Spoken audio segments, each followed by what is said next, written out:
Hello, and thank you for serving on this Sunday, February 26, 2023. This is a great Sunday because it is also Memory Verse Sunday. So if you have not served on a Memory Verse Sunday before, this will look a little different than what we typically do. Just a couple of changes at the beginning to accommodate when we go into the sanctuary. So when you arrive, it should be around 9:30, and the first thing you're going to do is check in the check-in room to pick up your volunteer sticker and pray together as a team. When you come back to the classroom, one person can turn on the TV onto the YouTube app. There are some songs already on there that we've been doing during worship time, so you can just play one of them and it will just continue to circulate through others. And you can lay out center activity choices. Students will be again arriving around 9:50 or so, and they can do table centers until around 10:10. At that point, you're going to have them clean up the centers. Typically, what I prefer that we do is that we have them clean it up, but stay sitting at their table.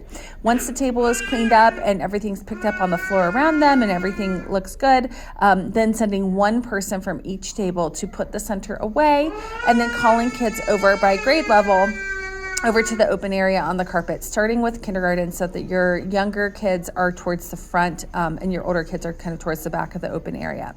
Now, this is where things change. Normally, we do worship time at this point, but at this point, because it's Memory Verse Sunday, we're going to go over the memory verse. So if you look over here by the carpet, there is the memory verse on the brown craft paper. You're going to take that down and carry it over to that open worship area, and that is where you're going to go over the memory verse multiple times before it is time to come into the sanctuary.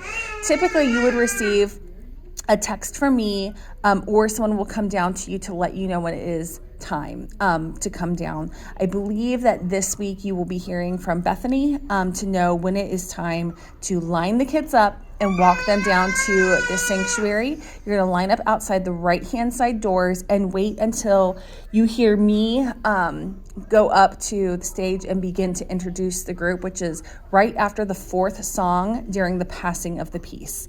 So the kids are going to walk up to the front, they're going to do their memory verse, and then it's going to be time to split as groups and continue on with our normal things from that point on.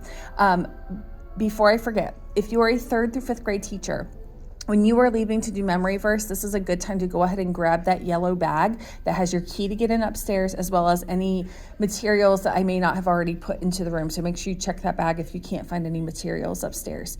So grab that yellow bag before you go to the sanctuary.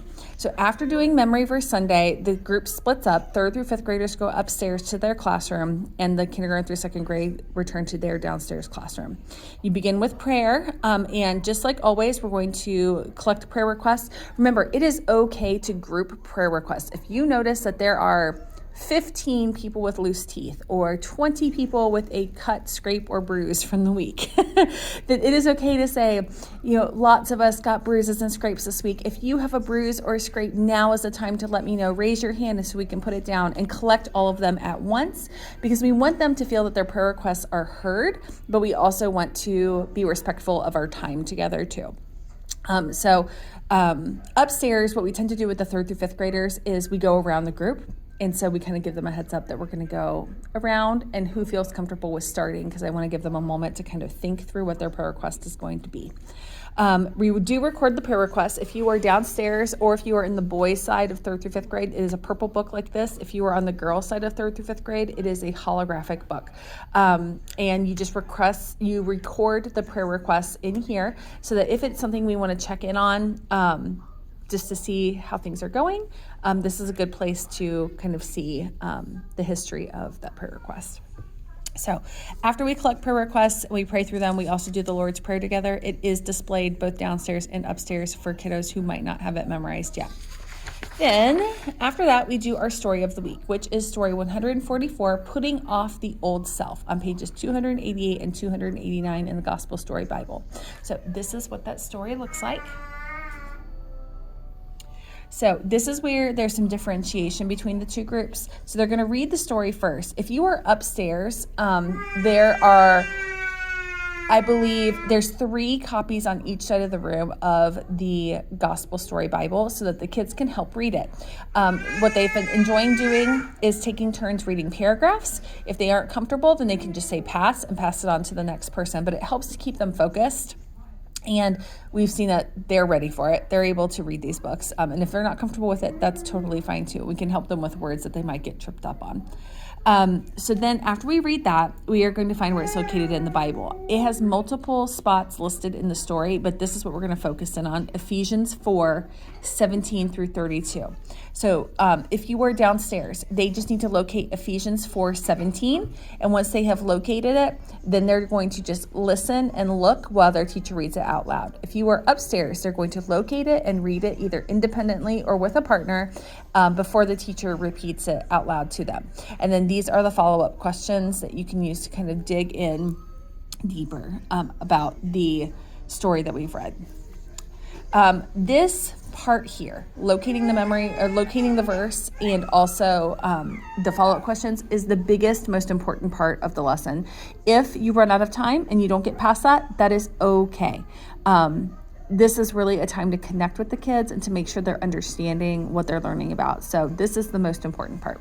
But if you do get through that and have time for the craft, then everyone is doing the same thing this week. There are 5 large pieces of construction paper in each classroom. So the classes, if you're downstairs, you're going to make 5 large hearts total. So 1 per table. If you are upstairs, the boys are going to make 5 and the girls are going to make 5. On each of the hearts, so once they cut out their hearts, they should list the 5 things Paul said to put on. And the 5 things were truth, hard work, building one another up, kindness, and forgiveness. And we want to display it in the classroom. So they should work together to write those words, 1 word on each heart. So this is, if you are downstairs, it looks a little different than upstairs. So downstairs, these are the large, if you see my hand, that's how big these pieces are. They're very large. I went ahead and folded them in half. And traced half of the heart so that they can work as a team to cut around the line and unfold it into their large heart. And there are 5 different colors. I chose bright colors so the marker would show up on it. So they're going to trace those out, and on each heart they're going to write one of the things. So one heart will say truth. One heart will say hard work. One will say building one another up. One will say kindness. One will say forgiveness. And make sure they are working together as a team. They might want to write it in pencil first and then trace over it with marker. Maybe have each kid take a turn writing a letter. When they are done, if there is time, you can go ahead. I'm going to try and do a slow turn so I don't make you dizzy. Go ahead and tape them up on the windows. If there is not time, just leave them on the wood table here, and I will tape them up later for them to see next week. And upstairs, they can put them on the walls. Upstairs, I am going to leave some tape up there for you to do that. But again, if there's not enough time, just maybe leave them on the couches, and I will get them taped up before they meet again next week. At that point, that is probably going to be all the time that you have. If there is extra time, downstairs you can do centers. Upstairs you can just have conversations, maybe let them get their journals out and journal for a little bit.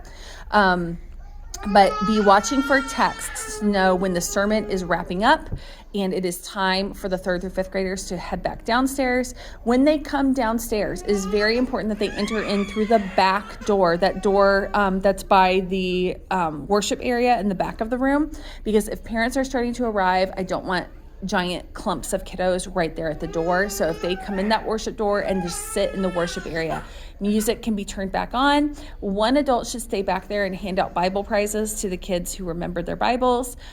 Another adult should stay there for crowd control.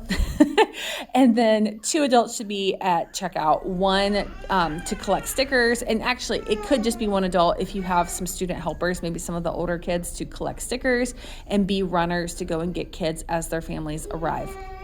And that is it. If you have any questions, I will be here this Sunday, and I'm happy to answer any questions that you might have. Thank you guys so much for serving. We appreciate you being back here. It means so much that you are building into these kids' lives, and we are so, so thankful for you. Have a great day, and I will see you on Sunday.